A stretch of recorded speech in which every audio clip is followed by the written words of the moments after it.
English Pedagogy Class 7. पहला question है, when a teacher uses lessons in science and social science to teach language such an approach can be termed as. मतलब एक teacher जो है science और social science के जो lessons हैं वो लैंग्वेज सिखाने के लिए काम में लेता है, यानी कि साइंस पढ़ रहे हैं जब कहते हैं, और इंटरडिसिप्लिनरी अप्रोच, मल्टीडिसिप्लिनरी अप्रोच भी कह सकते हैं, क्योंकि जब मल्टीपल सब्जेक्ट्स को एक साथ इंटीग्रेट करके एक दूसरे से जोड़ करके पढ़ाया जाए तो दैट इज इंटरडिसिप्लिनरी या मल्टी डिसिप्लिनरी। इसके अलावा लैंग्वेज अक्रॉस करिकुलम होता है, एक भाषा है जो पूरे आपके करिकुलम में चलती है, सारे सब्जेक्ट्स में काम आती है, और आप वो भाषा भी सीख रहे हैं और बाकी सब्जेक्ट्स की टेक्निकल लैंग्वेज भी सीख रहे हैं, जो साइंस में कुछ वर्ड्स यूज होते होंगे, कुछ सोशल साइंस में यूज होते होंगे, तो इस तरीके के। Which one of the following is not true about the status of English across the world. अब पूछा यह था कि ये हेरिटेज क्या होता है, ठीक, मतलब कि इनमें से कौन सा जो है एक सही स्टेटस नहीं है इंग्लिश का। यदि हम दुनिया में इंग्लिश के स्टेटस की बात करें, उसकी जगह की बात करें, तो पहला ऑप्शन है English as a heritage language, फिर है English as a native language, फिर है फॉरेन लैंग्वेज, या फिर सेकेंड लैंग्वेज। फटाफट से आप लोग आंसर करेंगे, फिर हम लोग आगे बढ़ जाएंगे। इसमें बड़ी कंफ्यूजन है आप लोगों को, या तो आपने किसी महान सेंटर का कोई आंसर देख लिया है, अदरवाइज तो ये तो आसान क्वेश्चन है, इसमें प्रॉब्लम नहीं होनी चाहिए कंपैरेटिवली। चलिए बताइए एक बार फटाफट से, मैं इतने कमेंट्स देखती हूँ आप लोगों के। सिंपल आंसर है ए बी, मिक्स्ड आंसर आ रहे हैं। ए आंसर इसका सही है, English as a heritage language. Heritage language का मतलब है जो आपने इनहेरिट किया हो अपने पूर्वजों से, विरासत में आपको कुछ मिला हो। भाषा विरासत में नहीं मिल सकती, वो आपको एक्वायर करनी पड़ती है। मतलब आपके अंदर इसको एक्वायर करने की इनेट क्षमता है, ऐसा चॉम्स्की कहेंगे, लेकिन आप भाषा के साथ नहीं पैदा हुए कि आपको जैसे घर विरासत में मिल गया अपना, या कुछ और मिल गया, या मे बी कुछ डिजीज भी मिल सकती है हेरिडिटी से, बट ऐसा नहीं होगा कि लैंग्वेज मिल जाए एज इट इज। आपने उठाया कोई गोली खाई लैंग्वेज की जो आपके पूर्वज छोड़ गए थे और आपने बोलना शुरू कर दिया, ये नहीं होगा, आपको एक प्रोसेस से गुजरना पड़ेगा, है ना। तो ये एक बेसिक बात है, और एबिलिटी आपके अंदर है, जेनेटिक कोड में भी है, सारी चीजें, वो एक डिफरेंट चीज है, बट ऐसा नहीं है कि आपने उठा लिया इसको, ठीक। तो ये एक बेसिक बात हुई, यहां तक की बात क्लियर हुई होगी। नेटिव लैंग्वेज होती है जो भी जगह रहने वाले लोग हैं वहां की भाषा। ऑब्वियसली अगर ये यूके में बोली जाती है इंग्लिश, तो ये वहां की नेटिव लैंग्वेज हुई, जैसे हिंदी हमारी हो सकती है, तो नेटिव लैंग्वेज तो ये है। इसके अलावा फॉरेन लैंग्वेज कह सकते हैं भाई, जहां पर जिस देश की ये भाषा नहीं है उसके लिए फॉरेन की तरह काम करेगी। सेकंड लैंग्वेज भी है हमारे यहाँ ये, और ग्लोबल भी है अगर एनसीएफ की बात माने, और सेकंड भी, दोनों को ही वो मानता है। तो आगे बढ़ेंगे नेक्स्ट क्वेश्चन पर। क्वेश्चन नंबर 3 है आपके सामने। क्वेश्चन नंबर 3 है, which observation supports Noam Chomsky's ideas about language acquisition.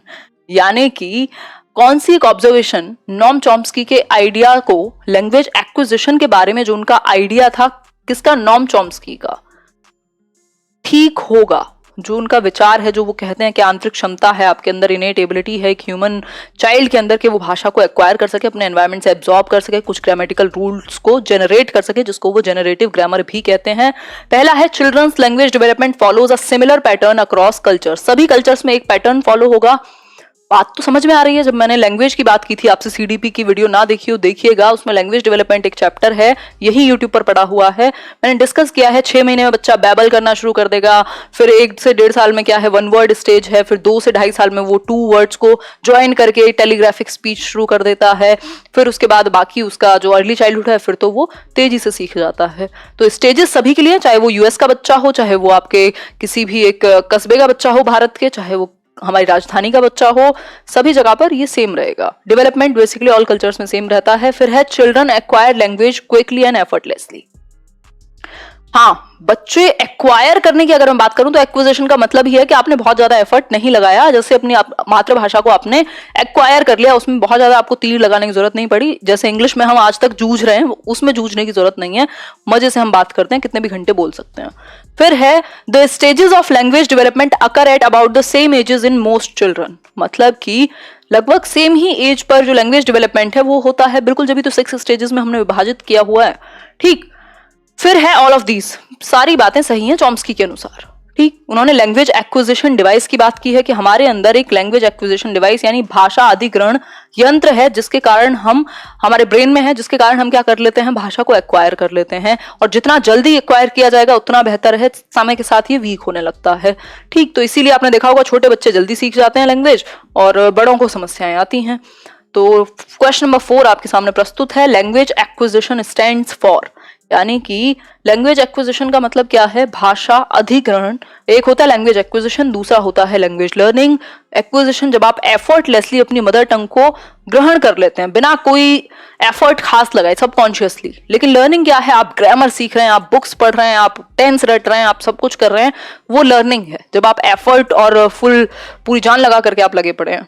ठीक, तो पहला ऑप्शन है learning a language without making any deliberate और कॉन्शियस एफर्ट। फिर है learning a language through some specific language methodology, या फिर learning a language by taking resource to one's mother tongue, या फिर learning a language with a deliberate and conscious effort. अभी बात की थी जहां डेलिब्रेट और कॉन्शियस एफर्ट लगाना पड़े आपको, पूरा चेतन रूप से कॉन्शियस होकर के, तो ये सेकंड लैंग्वेज हो जाएगी, या कह सकते हैं लर्निंग है, ये लैंग्वेज लर्निंग है, ये एक्विजिशन नहीं है। एक्विजिशन होता है आपने एनवायरमेंट से उठा ली भाषा, मतलब उठा मीन्स वो किडनैपिंग वाली नहीं, मतलब आपने एब्जॉर्ब कर लिया, आपने उसको एक्वायर कर लिया। ठीक है बात, तो आंसर क्या होगा? सिंपल सा आंसर है ए ऑप्शन। लैंग्वेज एक्विजिशन है जब आप बहुत ज्यादा डेलिब्रेट और कॉन्शियस एफर्ट के, यानी सब कॉन्शियसली जब आप भाषा को ग्रहण कर लेते हैं। अगर आपके घर में पंजाबी बोली जाती थी, आपने अपने आप सीख ली और आप मस्त बोलते थे स्कूल जाने से पहले। आपके घर में अगर मलयालम बोली जाती थी, वो आपने सीख ली। आपके घर में अगर हिंदी बोली जाती थी, वो सीख ली। इंग्लिश बोली जाती होती तो आप वो भी एक्वायर कर लेते, ग्रहण कर लेते। लेकिन जब आपको कॉन्शियस और डेलिब्रेट एफर्ट लगाना पड़े, डेलिब्रेट मतलब इच्छुक, पूरी इच्छा के साथ, तब वो लर्निंग हो जाती लैंग्वेज की, जैसे आप इंग्लिश के साथ कर रहे हैं। आगे बढ़ेंगे नेक्स्ट क्वेश्चन पर। A critical period during language learning is, भाई ये क्रिटिकल पीरियड कहलाता है लैंग्वेज लर्निंग में। ये बड़ा अच्छा क्वेश्चन है, और क्रिटिकल पीरियड कह सकते हैं, इसको क्या कहेंगे आप, जो भी कहना चाहें हिंदी में। ठीक, तो critical period during language learning, कौन सा वो पीरियड है, किसको क्रिटिकल पीरियड कहेंगे लैंग्वेज लर्निंग में? क्रिटिकल पीरियड है मतलब एक सेंसिटिव पीरियड। ये आपका सीडीपी में भी आया हुआ क्वेश्चन है। क्रिटिकल पीरियड कौन सा होता है? Early childhood. सबसे तेजी से बच्चा भाषा सीखता है, बहुत तेजी से। अर्ली चाइल्डहुड क्या है? 2 से 6 वर्ष। तो the period during which language can be acquired with greater ease than any other time. इस टाइम पर अगर आपने उसको माहौल दे दिया भाषा का, वो तुरंत एक्वायर कर लेगा, एक से ज्यादा भाषाएं भी एक्वायर कर लेगा। लेकिन जैसे जैसे आप एडोलेसेंस में अगर किसी को भाषा सिखाते हैं, किशोरावस्था में, या आप अगर अभी 20-25 साल के हैं, आपको बहुत दिक्कत होगी। चॉम्स्की कहते हैं आपका LAD language acquisition device weak हो जाता है एज के साथ। ठीक है बात, तो ये एक बेसिक बात है। इसलिए अर्ली चाइल्डहुड में या initial years of your life में आप क्या कर लेते हैं, जल्दी से ग्रेटर ईज के साथ भाषा को एक्वायर कर लेते हैं। बहुत सारे वर्ड्स बच्चा एक दिन में वोकैबुलरी उसकी इतनी ऐड हो रही होती है, उसको बेसिकली बहुत ज्यादा एफर्ट नहीं लगता। और गलत भी बोलेगा तो क्या हो गया, मतलब वो एक्वायर तो कर ही रहा है। आज सुबह मैं सुन रही थी, मेरा भाई, वो क्लासेस चल रही है ना आजकल ऑनलाइन, तो वो ले रहा था, तो उधर से बच्चे कुछ कुछ बोल रहे थे, ma'am your sound is doubling. तो मैं हंस रही थी बैठ के। तो क्या है, लेकिन डायरेक्ट मेथड का यूज हो रहा है स्कूल में, तो एटलीस्ट एक्सप्रेस तो करें अपने आप को। एक्सप्रेस करेंगे, गलत भी करेंगे तो फिर बाद में बोलने लग जाएंगे। ठीक, तो ये बेसिक सी चीजें हैं। मतलब इतनी तेजी से कैच करता है बच्चा इस उम्र में कि परफेक्ट हो ही जाएगा एक टाइम के बाद। रिसेप्टिव लैंग्वेज स्किल्स बताइए एक बार। रिसेप्टिव लैंग्वेज स्किल्स हैं जहां पर आपको रिसीव करना हो कुछ। पहला ऑप्शन है यूजिंग ग्रामेटिकल स्ट्रक्चर्स, या फिर writing in a range of styles, listening and reading for information, being able to self correct while using language. Receptive का मतलब ही है जब आप रिसीव कर रहे हैं लैंग्वेज को, जब आप ग्रहण कर रहे हैं लैंग्वेज को। अब मैं ध्यान रखूंगी, अटकेगा नहीं। तो क्या होगा? Receptive language skills are what? Listening, जब आप सुन रहे हैं तब आप रिसीव कर रहे हैं लैंग्वेज, और रीड कर रहे हैं तब भी आप रिसीव कर रहे हैं। यही 2 रिसेप्टिव कौशल होते हैं आपके क्रम्यात्मक। तो सिंपल सी आंसर इसका सही है। चलिए आगे बढ़ते हैं, नेक्स्ट क्वेश्चन पर बढ़ जाते हैं। नेक्स्ट क्वेश्चन देखिए एक बार। Minimal pairs are usually used to practice in, बताओ एक बार। मिनिमल पेयर्स का मतलब है जो, ओहो, मिनिमल पेयर्स हैं जो छोटे छोटे पेयर बनाए जाते हैं, जो लगभग जिनमें एक सिलेबल का अंतर होता है प्रोनाउंसिएशन में, जैसे वैन और फैन, वैन और फैन। चेंज और चैलेंज हो सकता है। ऐसे बहुत सारे आपके हो सकते हैं वर्ड्स जिनमें एक सिलेबल का अंतर हो। ठीक, तो ये प्रोनाउंसिएशन बेहतर कराने के लिए बच्चे अटकते नहीं है। फिर जो मिनिमल छोटे छोटे पेयर्स बनाए जाते हैं, 2 वर्ड हैं ऑब्वियसली, एक से दूसरे में थोड़ा सा डिफरेंस होगा एक सिलेबल का बोलने में। ठीक है बात, तो ये सिंपल है आंसर इसका। वैन, फैन, टैन, पैन, जो आप चाहें। कैट, बैट, है ना। बॉक्स, वॉक्स, वॉक्स कुछ नहीं होता वैसे। ठीक है, तो ये एक बेसिक बात हुई, और बस वीडियो अटके ना, मेरा ध्यान तो यही है। चलिए आगे बढ़ते हैं नेक्स्ट क्वेश्चन पर। नेक्स्ट क्वेश्चन है question number 8। Intensive reading is aimed at helping the learners read a text for. भाई जो इंटेंसिव रीडिंग है उसका एम क्या है? इंटेंसिव और एक्सटेंसिव दो प्रकार की रीडिंग हमने एटलीस्ट डिस्कस की हुई है, इसके अलावा सब रीडिंग स्किल्स होती हैं। इंटेंसिव रीडिंग की अगर मैं बात करूं तो ये किस चीज पर इसका एम क्या है वो बताइए एक बार। पहला है इंप्रूविंग स्टडी स्किल्स, दूसरा है एक्यूरेसी को सुधारना, प्लेजर ओनली या इन्फॉर्मेशन। एक्यूरेसी बेसिकली ग्रामर से आपकी बहुत बढ़ती है कि आप एक्यूरेट यूज करना सीख जाते हैं लैंग्वेज, बताइए एक बार। और फ्लुएंसी आपकी प्रोनाउंसिएशन से या स्पोकन लैंग्वेज से बढ़ेगी कि आप फ्लुएंटली भाषा सीख पाएं। लेकिन इंटेंसिव रीडिंग की अगर मैं बात करूं तो ये इन्फॉर्मेशन के लिए, स्पेसिफिक इन्फॉर्मेशन के लिए होती है कि आप कोई एक पर्टिकुलर इन्फॉर्मेशन ड्रॉ आउट कर रहे हैं, आप कुछ अच्छे से समझ करके पढ़ रहे हैं। मान लीजिए आपने एक पैसेज पढ़ा, उससे रिलेटेड फिर टीचर ने जब क्वेश्चंस पूछे तो आपने वो अच्छे से पढ़ा है, दैट इज इंटेंस, मतलब पूरे ध्यान से आपने, ठीक। और ये क्लास में कराई जा सकती है। एक्सटेंसिव होती है जो प्लेजर के लिए पढ़ा जाता है, जो चाहे आप कोई नॉवल पढ़ रहे हो जिससे आपकी स्टडी स्किल्स बेहतर हो जाएं, वो फिर सब एक्सटेंसिव में आते हैं। और इसको आप स्कैनिंग से भी जोड़ सकते हैं, इसमें आप थोड़ा ध्यान से वर्ड्स को लेकर के चलते हैं, ठीक है। तो ये एक बेसिक बात हुई। आगे बढ़ेंगे। Which is a function word. Function word पर क्वेश्चन आता है, फंक्शनल ग्रामर पे भी आता है, हालांकि वो अलग टॉपिक है, ये अलग टॉपिक है। फंक्शन वर्ड का आंसर कर दीजिए। हाउएवर, बुकिंग, प्रिंसिपल या समवन। 4 ऑप्शंस आपके सामने प्रस्तुत किए जाते हैं, एक आंसर तो आप चूज कर ही लेंगे ऐसा हम मानते हैं। आंसर कितने गलत आंसर दोगे भाई, मतलब भगवान देखता है, ऐसी हरकतें मत करो, मजाक कर रही हूँ। देखो ये तो लेक्सिकल वर्ड है, कंटेंट वर्ड है, ठीक है। इसका अपना एक इंडिपेंडेंट मीनिंग होगा डिक्शनरी में। फंक्शन वर्ड्स का इंडिपेंडेंट मीनिंग नहीं होता, या कहें तो बहुत ही लिटिल लेक्सिकल वैल्यू होती है मीनिंगफुल की अगर मैं बात करूं इंडिपेंडेंट रूप से, लेकिन इनका ग्रामेटिकल कनेक्शन बनाने में काफी बड़ा रोल है।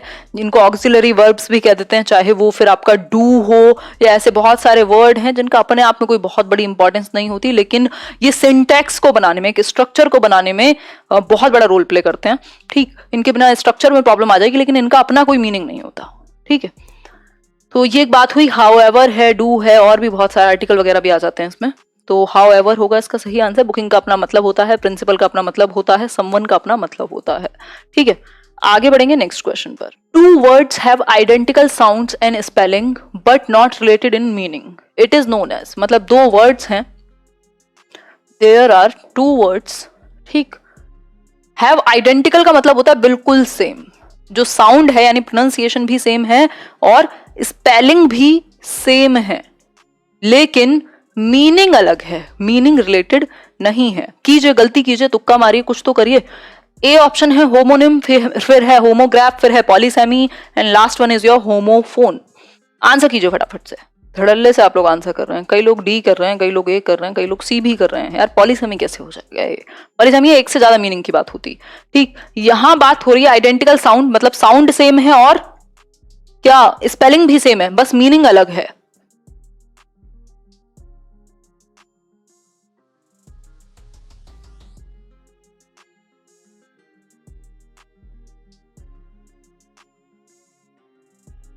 है ना। एक तो मेरा ये जो बहुत ही क्यूरियस दिमाग है, ऐसे ऐसे एग्जाम्पल आ जाते हैं लिखते लिखते ही। फाइन, ये वाला फाइन है जो आपको स्कूल में लगा करता था लेट जाने पे, मुझे लगता था, और खैर छोड़ो, हमेशा नहीं लगता था। मीनिंग दोनों के अलग हैं। क्या हुए? होमोनिम। आंसर हुआ होमोनिम। एक सूट है, दूसरा भी सूट ही लग रहा है हमें, तो एक तो है भाई वो सूट गुरु रंधावा वाला, कि ऐसे सूट सूट करदा वाला, ठीक। और वो वाला सूट है जो पहना जाता है एक तरीके से, या दूसरे वाला सूट भी कह सकते हो, वो तो हमारा हिंदी का है। अदरवाइज तो ये जो टक्सीडो वगैरह इनको भी सूट कह रहे हैं हम। दूसरा सूट है कि समझ गए होगे आप, दोनों उस गाने में दोनों का यूज है और होमोनिम है, ठीक है। तो दूसरा सूट क्या है, वो आपको मतलब सूट करता है, यानी कि आप पे अच्छा लगे, या वो एक बेसिकली उसके साथ जाए, ठीक। तो वो 2 डिफरेंट चीजें हो गई, एक हो गया सूट पहनने वाला, एक है आप पर वो एप्रोप्रिएट लग रहा हो, ठीक है बात। तो सूट सूट कर देगा जो है वो होमोनिम ही है, ठीक है बात। तो ये एक बेसिक बात हुई। आउट ऑफ 10 आपने कितने तीर माने जरा बताइएगा।